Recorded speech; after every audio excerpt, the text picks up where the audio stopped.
Good evening, infidels, and welcome back finally to another episode of FMLPK. I'm so happy that fantasy is restarting. I mean, it's just the ray of sunshine that I need in this fucked up world where just shit is falling apart with COVID and natural disasters and fires and all whatnot.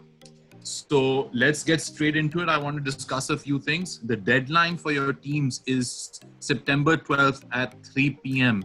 Kickoff is at 4:30. So you need to sort of remember this, that now the deadline is 90 minutes before kickoff instead of the 60 minutes before that in the previous season.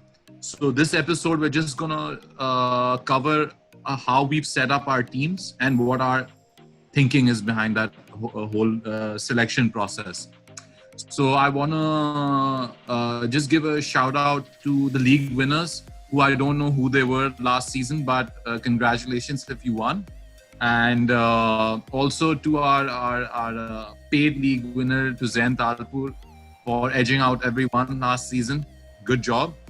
And without further ado, let's start. Salman, I want to start you off about your team. If you could share your current team draft, that would be really nice. That's true. I told you before the recording started that I'm scared of sharing my team, and you put my team up first. Okay. If No. feeling Let me put it up so that we can get the. This is my team. Can you guys see it? Ooh. So Yeah. I can. I'll take you through the goalkeeper. I think is pretty simple. I had a choice of putting Ryan and Button on. The only reason why they're not on is because they're playing Chelsea, and Chelsea, I think are going to score the most number of goals. Maybe not win the league, but certainly with Werner and IH and the firepower that they already had, it's going to be bad. Chelsea is at home.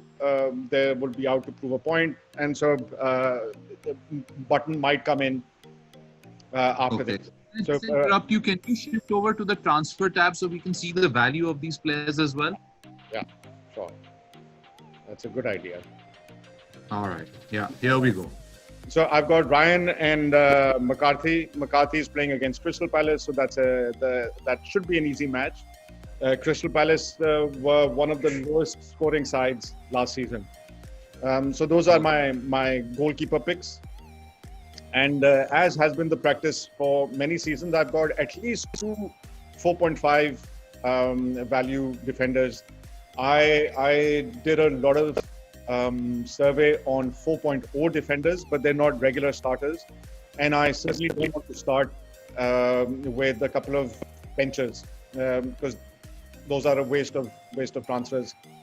Dallas is a regular starter for Leeds. He has last season he had 5 goals and 3 assists. So there is some attacking potential there. And then Bednarek, as I said, is Crystal Palace. So he plays this week and then goes off to the bench. TAA, I think, is a must-have in anyone's team. Liverpool are going to start the way they started last season. I feel there'll be a lot of clean sheets unless they're playing against the top 4. And Alexander-Arnold has double-digit assists for the last 2 seasons. So there's definitely a chance of attacking returns. And then lastly, there's Doherty, who I think will replace Aurier as the starting man at the back. And Aurier had a lot of liberty to go forward and provide those assists. So I think Doherty will have that. My only concern with Spurs is the cramped fixture list. So that I will have to see. And then I needed to have somebody from Wolves. And Saiz is the only one. There was Vinagre. I don't know how to pronounce the name. He's at 4.5, but I don't know if he's going to start or not. And Saiz seemed like a safer bet. Okay. So those are the defenders. Coming to the midfielders, and that's where the questions will probably come from. Oba, I think, is in super form. I've seen him. He's self-explanatory. My question, looking at your team right now, is how much money do you have in the bank? Nothing. Zero. Okay. what my concern with your team right now is, the way I'm looking at it, is if you can somehow upgrade Fernandes to a Liverpool asset by either dropping Doherty or Son, I think you would be in a slightly stronger position. That's just my opinion. But that's for later. So please continue. I watched the Community Shield match, and before that, before that, I had Salah in place of Auba, and I watched the complete 90 minutes. Auba played much better than Salah, and so I changed from Salah to Auba. But yes, I think going forward, there will certainly be a need to have a Liverpool. So either Mane or Salah need to come in at some point in time. Okay. I am at a risk right now, having no money in the bank. Okay. So Son Okay. might go, and a cheaper asset comes in. All right. So let's move on to your forwards then. Yeah. So forwards, I think two of them were easy. Werner and Mitrovic were easy bets. Werner has scored a couple of goals in preseason, and Mitro is proved himself last time round when he was in the Premier League. He's the highest goal scorer last season for the Championship. So these two He were. was tied, I think. He was tied as the top scorer in the. He tied along with, I think, Ollie Watkins of Brentford, who I know has moved to one of the Premier League sides. I don't remember which one. So maybe he's a good bet as well. And then Adams is my. So I've got right now three punts. Saint Maximin, who had a good end to the season. Livermore, who's a sure starter for West Brom, and he gets some attacking returns and has Premier League experience.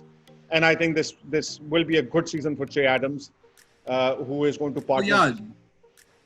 For Che Adams, during the final 3 matches of last season, he outscored Danny Ings. He registered better figures in minutes per shot, minutes per big chances, and minutes per shot target across the whole of Project Restart last season. Yeah. So if he starts, he's going to gain value, and that's where it's going to help.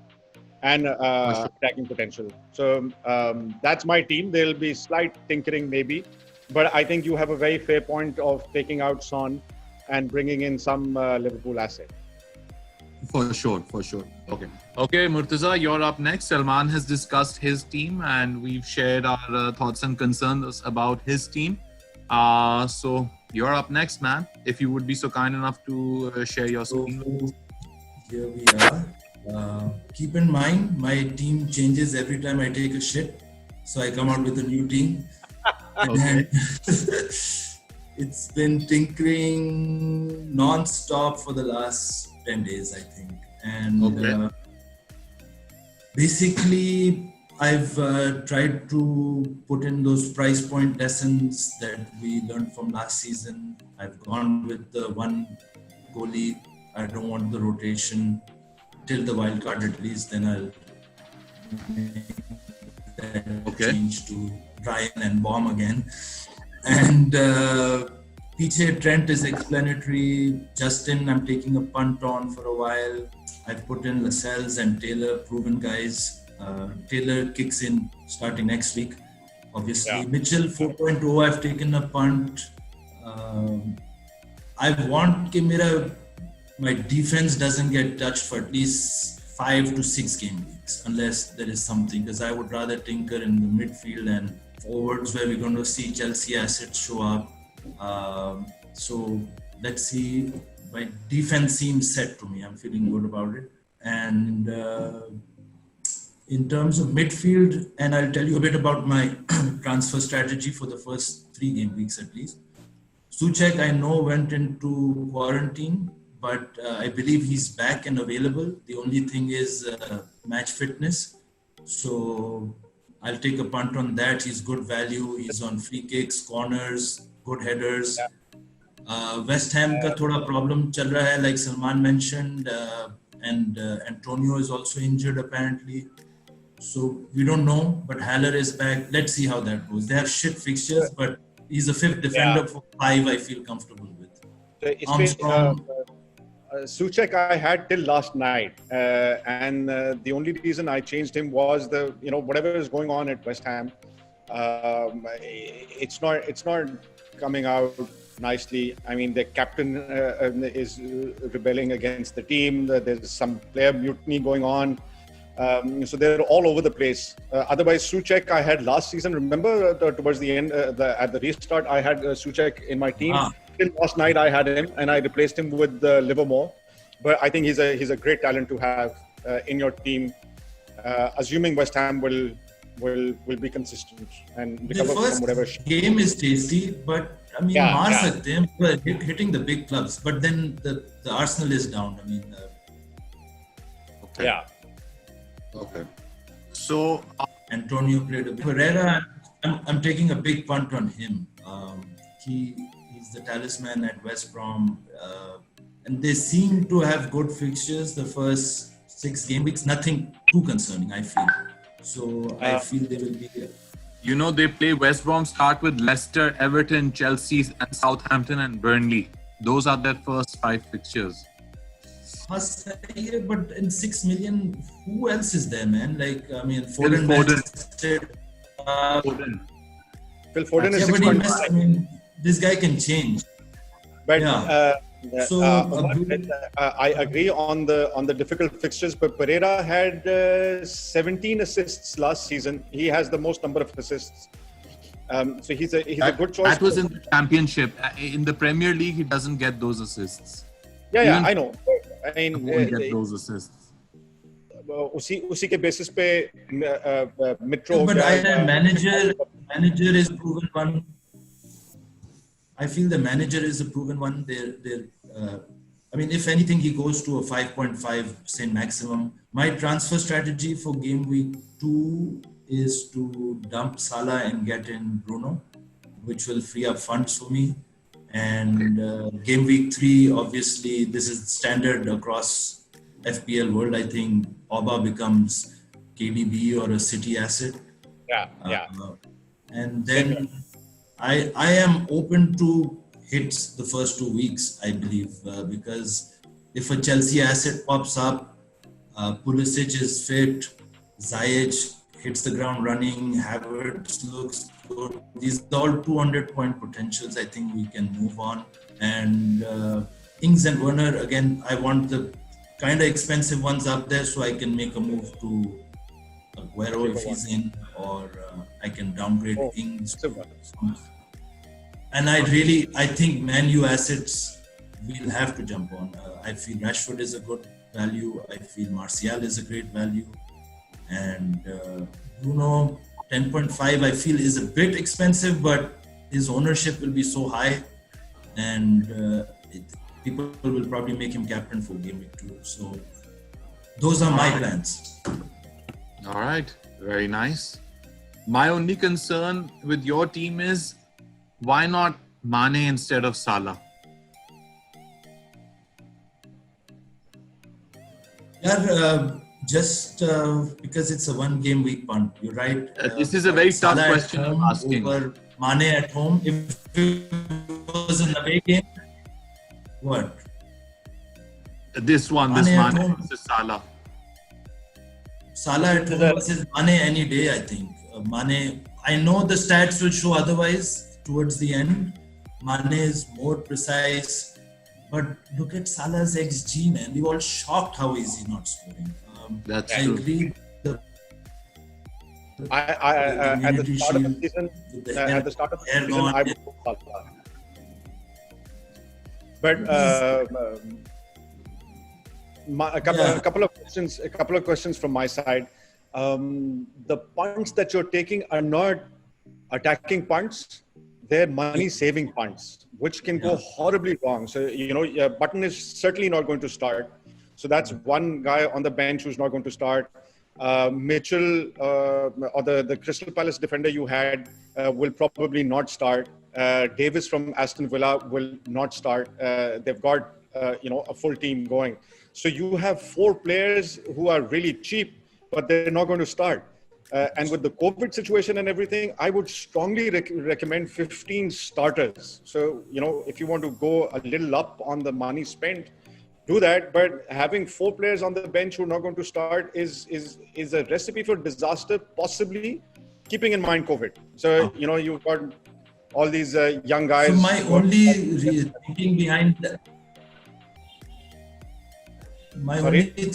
behind that, was कि मेरे जो Salah and Oba assets are, which are 24 million right now.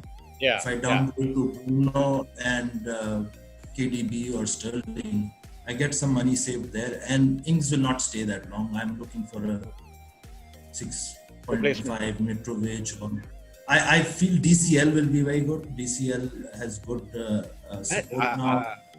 They've got Dorcor and that Rodriguez guy in now. So he'll be fed really well, I think. So 7 million is not a bad price for him. And the fixtures are fucking good. Have you seen that? Really good fixtures for Everton, apart from the first one. 3 teams, I think, have done really well in the transfer market. First is Chelsea. Second is Everton.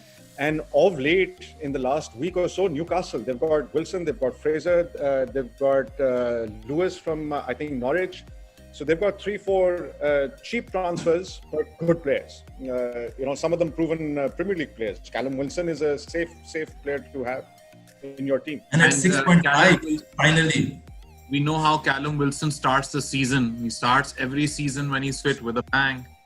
Yeah, absolutely. So, he's a good bet.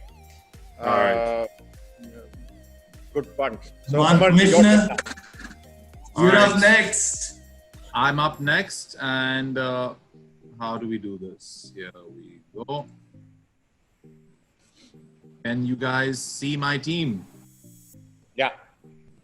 Okay, so pretty much the keepers are self-explanatory. So is the trend. I just want to start off with what my team is. Because of this whole COVID situation, I'm looking for balance in each area of my team. Okay, I want players who can score in multiple ways and can score consistently. That's why I picked Alexander-Arnold-Trent, because of the clean sheet potential. He's on free kicks, he's on corners, and it's just the whole package, okay? And then the rest of the guys, again, are guys who I think will start even though they're valued at 4.5. Like, these are guys who are just going to increase in value as the season goes on. I don't want even my bench fodder to not be playing. That's what my theme is. And then again, that's what happens in the midfield. I have Oba. I've chosen Mane over Salah, and this is what is going to give me sleepless nights because I mean, it's Salah, I'm going for Mane, okay? And statistically speaking, I think there's not a great deal of difference. But again, this is just my thinking is I prefer Mane over Salah at this point.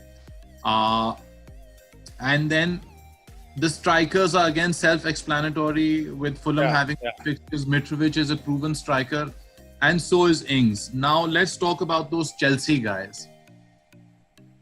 The question for me is, will they start or will they not? Will they be bedded in slowly, or will they go in straight away? We know the kind of quality that they had in the Bundesliga. That's not in question. We know how Chelsea played last season. They were only second to Manchester City in terms of XG, but they just couldn't convert. Now, if you add guys like Havertz and Werner to these chances that they were creating but not finishing, this is a very deadly prospect. I think at 8.5 and 9.5, these guys could make a mockery out of their value and just start shooting when everyone jumps on them. But on the flip side, they could just not start. So that's the punt that I'm taking. And I'm just looking for balance in my team in all areas with this whole COVID situation. And I've tried to pick players who can do multiple things, and score in a variety of ways. Omar, I think Werner has started most of the preseason friendlies. So I think he's a relatively safe bet. Kai has don't know. Yeah, with preseason, I don't want to give it too much weight. If I look at preseason, Salah has looked very sluggish. Like, he's not been impressive, but we know what can happen when this turns into a competitive match on the first league day. Like, everyone will go nuts, But on Werner, at least, I think the safe part is that he would be on top of the list as compared to Tammy and Giroud. So Of course, of course. Didn't Giroud leave? Didn't you send a message to That's him? right. There's rumors of him moving to Juve, so let's see. I don't know if it's confirmed yet. I'll check with the transfer guru. But for me, But my concern, Umar, is that Tottenham and Man U have technically the best schedules for the first 10. Yeah. yes. What are your transfer plans to get those guys in? Chalo, Werner doesn't score 3 goals or doesn't score at all in first 3 game weeks. What do we do? I'm not going to be very trigger happy. The way the last finished, it taught me this important lesson that you can't be cutting up and changing too much. Now, I think I'm pretty much set for the first 3-4 game weeks. Yes, I will be bringing in a United or a City asset, probably in game week 3. But right now, I'm just looking to get through these first 2 game weeks. And then I'll reevaluate what my strategy is after that. I just want to set up my team right now in such a way where I have balance. That's all I'm looking for. Yeah. I think Mane stays? Huh? Mane stays long term? Mane stays long term. I really like your team. I think it's very strong. My only doubt would be Holding starting and maybe another 4.5 million option. If you have faith in West Ham, there's Diop, who's at 4.5. There are quite a few options on 4.5 who are definitely going to start. Holding wasn't I have a regular. absolutely no faith in West Ham. I just want to put it out there. Neither do I. And so I've taken out Diop and put in Saiz. Otherwise, I had 0.5 in the bank. And I did that again yesterday. I took out Diop and Souček because of what's happening at West Ham. But there are 4.5 million defenders who are certain starters. Webster of Brighton, I think he had some attacking returns last time. My favorite of last season. He was my favorite pick. You had him for a very long time. Webster is a good option. Put him on the bench this week. They're playing against Chelsea at home. But then after that, Ryan is a good goalkeeper. Brighton have a decent defense. So I would choose Webster over Holding. They got stronger, man, in the back. I think Holding is a nailed-on starter, if I'm not mistaken. Yeah, they've just bought 2 defenders in Saliba and Gabriel. He wasn't starting last season. He probably has less than 2,000 minutes under his belt for last season. But his Arsenal's matchups past the 2 game weeks are not that good. They go up against Liverpool, Chelsea. They messed after game week 3. Sorry, he doesn't have less than 2,000 minutes. Over the last 4 years, he's played less than 1,000 minutes each season. Last season, he played 580 minutes. Okay. If he doesn't start, what I was suggesting to Murtaza, you need to have 15 starters with COVID and everything. You don't want to have you don't want to think of what the fuck have I done? Making an unnecessary change with potentially 2 or 3 players going down, God forbid, due to COVID, whatever. So any other player who's a regular starter at 4.5, and you'll find quite a few defenders who are regular starters at 4.5. So you save that money. That is, I guess, a question mark on my team, and not having any Tottenham players is the other question mark that I'm just grappling with right now. But I think this is pretty much set. If I can find a replacement for Holding, there's this guy Mitchell. There's Bednarek and Lascelles. Mitchell is on my radar because of Palace's defensive injury problems. But they were really poor and stuff like that. So that's why I've shied away from Crystal Palace assets. And I'm just going to give Holding a chance, at least in game week 1, to see if he starts or not. Or not, yeah. Makes sense. Yeah. So I just want to quickly... Guys. What's that? Captain picks. Yeah, so I just quickly want to discuss captain picks for game week 1. So let's start with you. Who's your captain? Oba. captain. All right. What about you, Murtaza? I'm going to Huh? Mo Salah. Mo Salah. Okay. Mo So Salah. I'm really torn between Oba and Mane right now. And I'll tell you why. Obviously, Oba, for self-explanatory reasons, why he's the captain. The thing is that they are going to play more compact and more organized now than they were before. And I don't know how that's going to affect Oba's output. But what I do know is that Leeds played a very high pressing game against most of their opponents, and even against the preseason or whatever game they played against Arsenal where they lost 1-0. They pressed really hard, and that could play perfectly well into Liverpool's hand because they can just soak up pressure, and that is really good news for both Mane and Salah. So my brain says Oba, but my brain says Mane, but my heart is saying Oba. So I don't know. So I'll flip it. Okay. Of the promoted sides, Fulham have conceded the most goals of the three teams that have come in, and Bielsa is a legend of a manager. So Yes.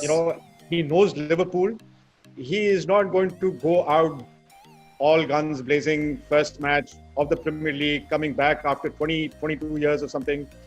But yeah, 16 years. Mane, 16 years. 16 years. So Mane, regardless of whether it's Leeds or it's Arsenal, Mane has the capability of scoring a couple of goals. So it's a huge decision. And it's going to be a good differential in my opinion as well. Like I feel like let's say if Arsenal play really compact against Fulham and they just get the one goal, and maybe if Oba doesn't get it, that's also a possibility. I think Mane offers a good differential in that, but I still have to mull over this. But it's one of these two guys for sure. Yeah. So What about Werner? You don't think Werner's a good bet? No. Just having in my team is a punt enough. I don't want to give him the armband as well.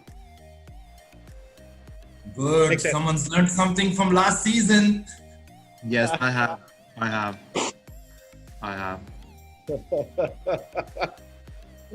Last season was bad. Let's not talk about last season.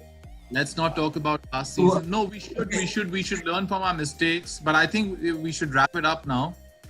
Yeah. Just quickly tell me everyone's goal so that we have it on record. What is it for this season? Is it what is your dream finish this season? Top 10 in Pakistan. Nice. I would have said the same. I'll be happy with overall top 100K finish. Let's see if I can achieve that. That's a big jump. I did achieve that 2 seasons ago, but last season just messed me up. So I have to redeem myself. That's all, pretty much. I have said this multiple times, and I'll say it again. Restart hurt my team big time. I was primed for the top 3 position in our private league. I had all my team set out for it. The wild card that was given to everyone just fucked it up for me. I hate that, and I said it before the restart that this is going to hurt us. Not only that, the 5 substitutes, the mid half breaks, everything just totally. It was like a lottery, man. It really was. Yeah. And have you given us the deadline? Yes, I'll just mention it again. It's September 12th at 3 p.m. So it's 90 minutes before kickoff instead of the usual 60 minutes. So you need to be careful with that. And I just want to wish everyone good luck, and we'll see everyone next week. Yeah. All right. Super. Really Later, excited. guys. Good luck. Bye.